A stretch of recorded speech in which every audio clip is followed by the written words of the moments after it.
ke dalam benak kita, maka ada beberapa kondisi. Pertama, menghafal dalam keadaan banyak pikiran. Ya, karena itu tidak dianjurkan. Semua para pakar Al-Quran mengatakan dengan kalimat yang sama. Tidak dianjurkan bagi seorang penghafal Quran menghafal dalam keadaan banyak pikiran. Sehingga untuk memasukkan Al-Quran ke dalam kepalanya, ke dalam jiwanya, itu terhambat dengan banyaknya pikiran-pikiran yang sedang kemudian dia pikirkan. Jadi kalau sedang gelisah, sedang banyak masalah, sedang ada persoalan, tiba-tiba ikut misalnya karantina Al-Quran, atau ada kewajiban untuk menghafal, maka saran para ulama tenangkan dulu sebelum Anda memulai hafalan. Tenang dulu, kemudian masuk ke kaidah-kaidah menenangkan diri, di situ ada zikir dulu, di situ ada berdoa dulu, ya di situ kemudian meminta pertolongan kepada Allah, jalan dulu sebentar, lihat suasana tenang. Kalau sudah merasa nyaman, merasa tenang, baru kemudian Anda boleh menghafal Quran. Yang kedua, niat, perbaiki niat. Lakukan semua hafalan itu karena Allah, sehingga tidak menjadi beban ketika Anda menghafal. Ringan aja, terserah Allah mau dikasih berapa.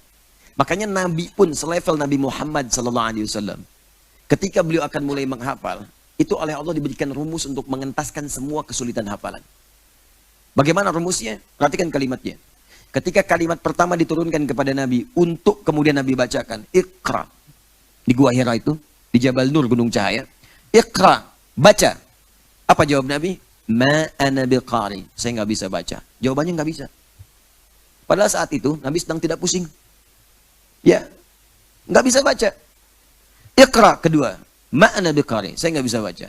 Iqra yang ketiga. Baca. Ma ana biqari. Lantas dipeluk oleh malaikat Jibril. Perhatikan dengan sempurna kalimatnya. Maka dibacakanlah Iqra bismi rabbikal ladzi khalaq. Ya Muhammad SAW. Bacalah, mulai baca, ikuti bacaan ini, hafalkan ini, lakukan bismi rabbik, karena Allah. Lakukan karena Allah. Bismi rabbikal ladzi khalaq, yang menciptakan kamu saja. Itu begitu mudah. Penciptaan itu begitu rumit dibandingkan dengan membuat kamu bisa membaca. Membuat kamu bisa mengikuti bacaan. Itu lebih rumit mencipta manusia. Tapi mencipta pun begitu mudah bagi Allah. Apalagi menjadikan kamu bisa mengikuti bacaan. Jadi kalau engkau jadikan semuanya karena Allah, bismi rabbik, karena Allah yang merawatmu, karena Allah yang memberikan kemampuan kepadamu, karena Allah yang memudahkanmu. Jangankan engkau belajar, tak belajar pun, tak ada guru pun, tak ada sekolah pun. Seperti engkau sekarang ini, engkau tidak punya guru mengajarkan membaca, engkau tidak pernah sekolah, engkau tidak pernah talaqi, maka Allah akan jadikan mudah seperti Allah mudah menciptakanmu. Syaratnya apa? Bismi rabbik, karena Allah. Nah, ini banyak penghafal Quran sekarang ini, sebagian di antara mereka, ini menjadikan niat itu bercampur. Ya, siapa yang pengen jadi hafid? Boleh angkat tangan. Yang pengen jadi hafid. Nah, langsung ganti nama. Dari Asep jadi hafid. Ya. Nah, dari Joni jadi hafid. Dan dari Stephen jadi hafid. Ganti aja, itu lebih cepat. Ya.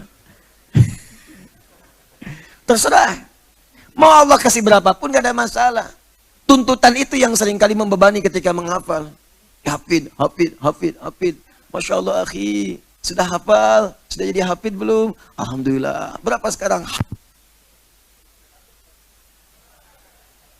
Ya kan? Nah, jadi tuntutan untuk menghafal itu kembalikan kepada Allah. Terserah Allah mau kasih berapa. Yang penting kerjakan karena Allah. Sehingga hafalan gak ada beban. Ya, lakukan aja, nikmati. Baca. Mau dikasih juz pertama? Alhamdulillah. Masuk juz kedua? Alhamdulillah. Ini penting saya sampaikan karena ini kasus yang terjadi dalam peserta karantina. Ya, ada peserta karantina di awal itu, kami kemarin ada angkatan pertama karantina. Tiba-tiba si anak ini susah. Sepekan juz pertama itu sulit. Baca susah, menghafal sulit, tanya nggak masuk-masuk. Nah, kemudian kita coba bertanya, kenapa? Ya Ustaz, doakan saya jadi hafidhoh. Ya langsung ganti nama aja jadi hafidhoh. Nggak usah ikut karantina. Lakukan semua karena Allah. Allah pasti akan bukakan. Jangan jadi beban. Seakan-akan kamu tuh dikejar menjadi beban, capek disimpan. Quran itu nikmat. Dan Allah itu senang dengan hamba yang menikmati ibadahnya. Sehingga tidak terpaksa mengerjakan la ikraha fid din. Gak ada paksaan dalam ad-din. Gak ada paksaan dalam ibadah. Ad-din itu kan Islam. Inna ad-dina indallahil Islam. Islam itu turunannya ibadah. Syahadat, sholat, zakat, puasa, baca Quran, haji, dan seterusnya. Itu Islam. Dan Allah senang dengan orang-orang yang ibadah tanpa terpaksa. Nikmat gitu ibadahnya itu. Karena itu ketika Anda menikmati itu, Allah akan berikan kemaksimalannya. Maka apa yang terjadi? Setelah dia kemudian tenangkan dirinya, lakukan semua karena Allah, gak ada beban dalam dirinya, Allahu Akbar. Setelah peristiwa itu pekan yang kedua nyusul. 2 juz, 3 juz, 4 juz, tiba-tiba 10 juz aja. Ya, terakhir saya tinggal mau ke Mekah udah 20 juz.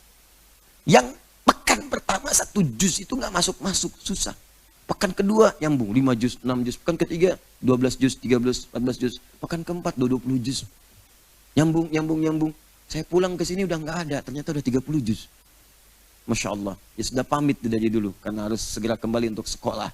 Anak 9 tahun, bayangkan, anak 9 tahun, ikut karantina. Ya, ibunya pengen jadi hafidho, ini pengen tekanan kuat, dan ditenangkan, masuk kembali lagi. Ketiga, ini yang klasik, maksiat. Maksiat, atau ada yang haram yang masuk ke dalam dirinya. Hati-hati, nih seperti ini teman-teman. Ini ada tempat tisu, ya. Ini kebuka nih, saya contohkan pakai tisu, biasanya saya pakai air minum, cuma subuh ini nggak ada air minum, kan? Contoh aja. Ya.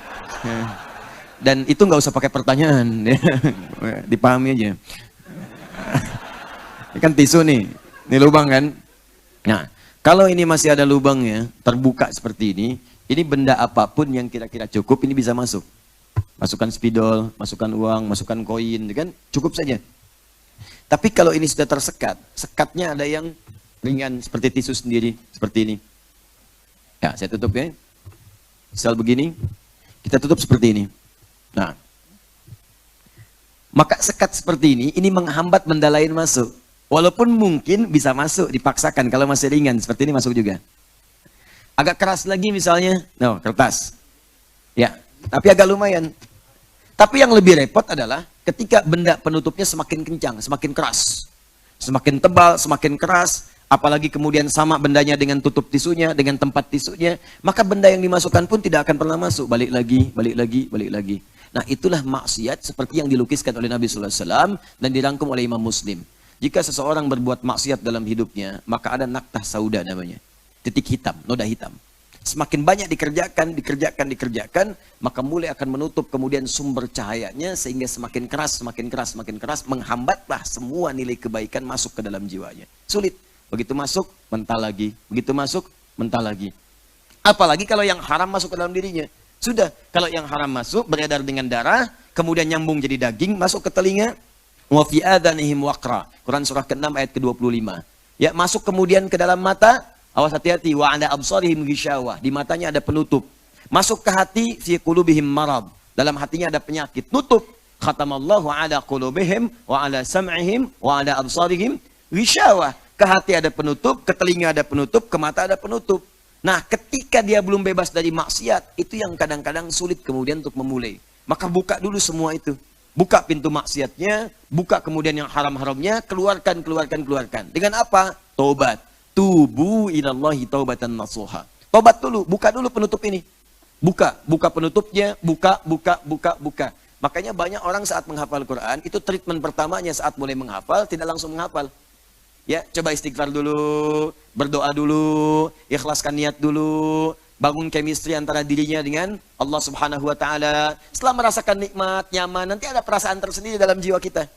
Akan ada rasa itu. Ketenangan itu ada, kenikmatan mulai ada. Begitu menghafal, terjadilah percepatan kemudian hari.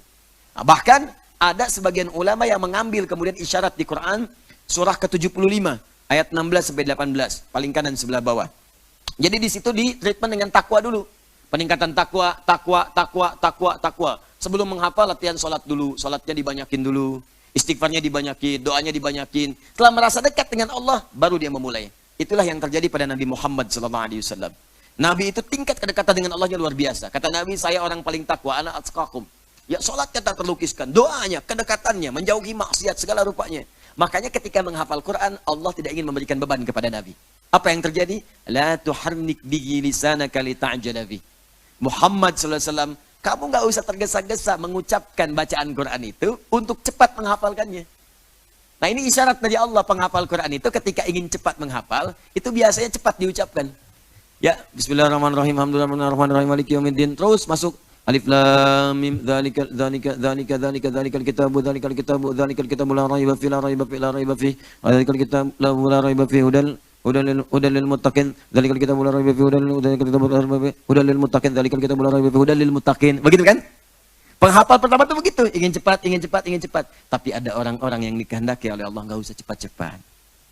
Kamu dengerin aja bacaan sekali, atau kamu bacakan sekali. Dari bacaan itu saya akan tanamkan itu semua dalam jiwamu. Seketika, sekali baca langsung masuk ke jiwanya. Sekali baca langsung hafal. Inna alaina jam'ahu wa qur'ana. Biarkan kami yang akan menghimpun Quran itu dalam jiwamu. Fa idza qara'nahu, maka jika telah kami bimbing bacaannya, kami bacakan kepadamu, fattabi' qur'ana, maka ikuti bacaannya itu. Kalau yang levelnya Nabi Muhammad SAW dulu, malaikat Jibril bacakan, langsung ketika dibacakan ditanamkan ke dalam jiwa Nabi. Kalau kita sekarang bukan malaikat yang bacakan. Kita yang bisa baca, guru kita yang bacakan, atau ada murotal kita dengarkan. Kalau Anda semakin dekat dengan Allah, semakin takwa, tinggi tingkat ketakwaan Anda. Allahu Akbar. Bahkan sekali dibacakan, terjadilah kemudian bacaan itu sampai ke jiwa Anda. Nggak diulang. Makanya anak-anak kecil tuh yang bersih-bersih jiwanya, yang nggak banyak maksiat itu Masya Allah. Penemuan terbaru sekarang, itu ditreatment dengan mendengarkan bacaan-bacaan Quran. Itu seketika bisa hafal. Bahkan sekarang anak baru lahir misalnya, itu kalau ingin cepat hafal Quran, bisa kemudian Anda bikin formula seperti ini. Formulasinya. 30 juz. Diperdengarkan ini setiap bulannya 1 juz. 1 juz setiap bulan, 1 bulan. Dan berurut ya, jangan diacak. Berurut, dimulai dari depan.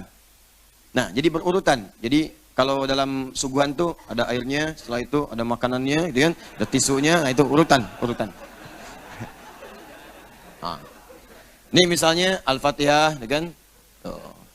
Sampai dengan Al-Baqarah, kan? Ayat 141. Juz 2-nya 142 sampai 253. Terus dan seterusnya. Juz 1, 1 bulan. Bulan kedua, juz yang kedua. Bulan ketiga, juz yang ketiga. Bulan ke-30, juz yang keberapa? 30. Ketika anak itu usia 30 bulan, dia sudah mendengar Al-Quran 30 juz. Bukankah 30 bulan itu 2 tahun setengah?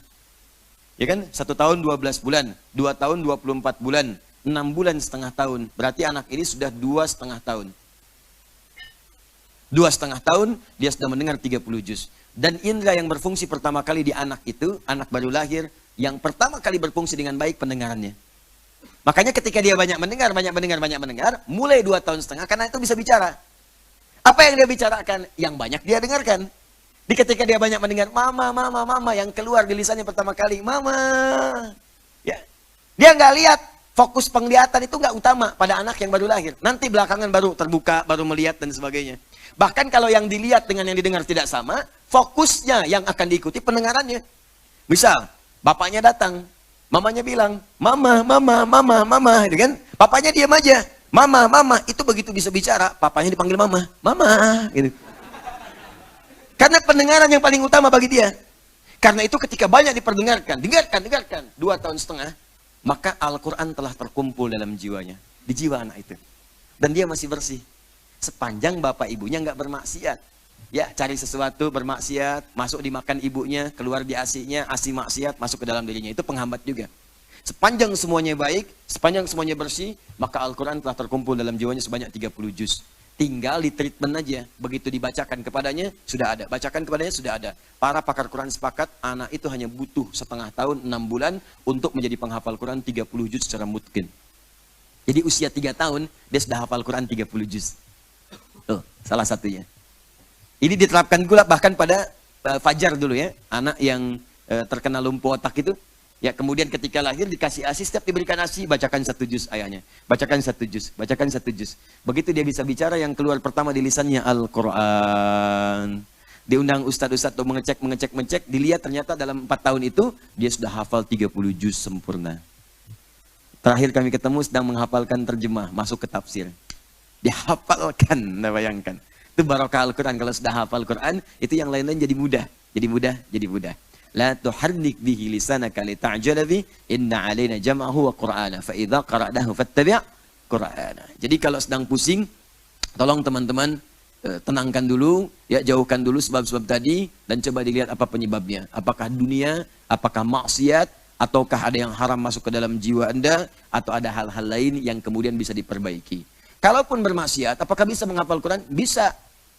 Walaupun masuknya lambat, misalnya. Lambat masuk. Bisa aja dia hafid. 30 juz itu bisa. Cuma nanti kualitas hafalannya tidak akan bermanfaat bagi dirinya. Maka itu dibagi 3 oleh Al-Quran sendiri, para penghafal Quran. Itu ada di Quran surah ke-35 Fatir. Ayat ke-32. Paling kiri di sebelah atas. Ya, thumma awrathna al-kitab alladhina astafayna min ibadina faminhum 1 zalimun li nafsi, 2 muqtasid, 3 sabiqum bil khairati biidznillah. Kata Allah, kami akan wariskan Al-Quran kepada hamba-hamba yang kami kehendaki.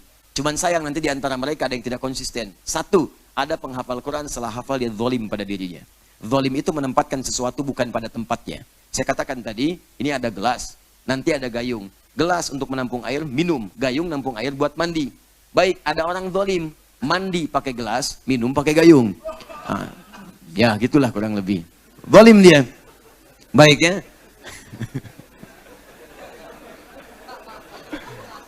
Ya. Belakang nanya, enaun. Baik. Jelas ya? Ya dia minum pakai gayung, kemudian mandi pakai gelas. Itu zalim namanya, menempatkan sesuatu bukan pada tempatnya. Baik, sama Anda pun zalim, Anda laki-laki, maka jadi laki-laki. Perempuan jadi perempuan. Ketika seorang laki-laki bersikap seperti perempuan, dia zalim, menempatkan tubuh laki-laki ya, bukan pada tempatnya. Assalamualaikum. Assalamualaikum. Siapa nama? Ah, Asep. Ya udah Asep aja. Ya, Assalamualaikum. Assalamualaikum. Siapa nama? Nia. Ya sudah. Ya, Assalamualaikum. Siapa namanya? Nia, Pak. Siapa? Nia. Nama lengkap Kurniadi. Itu zalim namanya. Dan gak usah banyak alasan.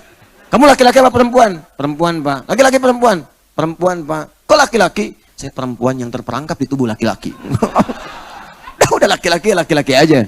Ya, sama Anda hafal Quran, hafal Qul Huwallahu Ahad, hafal misalnya surat At-Takatsur, hafal Al-Qari'ah, tapi tidak mengamalkan isinya. Katanya Qul Huwallahu Ahad, Anda hafal, Allah itu Esa, Tuhan satu-satunya. Tapi dalam perilaku sehari-hari, Anda bahkan mengatakan semua agama sama, menuju pada Tuhan yang sama. Cuman caranya beda-beda, orang itu zalim. Hafal Qul Huwallah, tapi tidak menempatkan sesuai dengan tempatnya.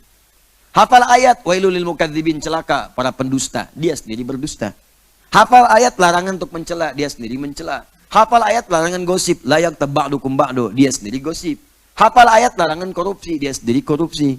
Hafal ayat larangan untuk berselisih, dia sendiri berselisih. Nah, itu zalim namanya. Maka itu kenapa orang-orang kemudian ada yang hafal Quran tapi zalim? Boleh jadi ada sebab-sebab sebelum dia menghafal yang belum dia tuntaskan terlebih dahulu. Jelas ya? Baik, likulli ilmin adabun, dalam setiap ilmu itu ada adabnya. Maka adab disempurnakan, ilmu pun akan sempurna menyertainya.